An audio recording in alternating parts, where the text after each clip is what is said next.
Laf TV-nin direktoru və eyni zamanda mənim dəyərli həmkarım.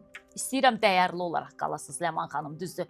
Dəyərləri alt üst etdiniz, amma yenə də mən sizə dəyərli həmkarım deyə müraciət eləmək istəyir. Heç ağlımdan da keçməzdik. Ləman Ələşrəf qızı belə bir başlıq çıxara bilər ki, onun efirinə baxış olsun.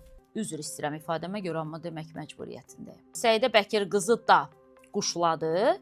Uşaq pulu istəyən kişi əxlaqsız qadından betərdir və nida qoyur. Ləman Ələşrəf qızı Azərbaycanın əməkdar jurnalistidir. INS məktəbi keçib. Eyni zamanda da bu sahədə yaşlaşanlardan biridir. Özünə yaraşdırır yazsın ki, Səidə Bəkir qızı da quşladı. Bilmirəm, bəlkə də quşları çox sevir Ləman xanım. Ona görə istəyib orada quşladı sözünü yazsın. Adamlar var da quşu uçurdur, göyə baxır, görür hansı damla hansı dama qondu. Bəlkə siz uçurdursunuz Ləman xanım. Bunu da əslində sizə yaraşdırmıram, amma yenə də deyim.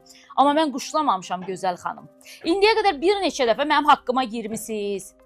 Məni təhqir etmək üçün şərait yaratmısınız. Susmuşam ki, yaşca məndən böyük deyib yoxdur. Ləman xanımdır da, həmkarımdır deyib susmuşam. Həmkarımdır deyib susmuşam, amma bu dəfə başa düşdüm ki, yox. Mən susduqca siz elə bilirsiniz ki, siz düzsüz, mən səhvə. Mən sadəcə jurnalist peşəsinə hörmətimlə susmuşam. Yalan başlıq çıxardırsınız. Əməkdar jurnalistə yaraşmaz. Quşladı yazırsınız. Əməkdar jurnalistə yaraşmaz. Dediyim sözü təhlil eləyə bilmirsiniz, əməkdar jurnalistə yaraşmaz.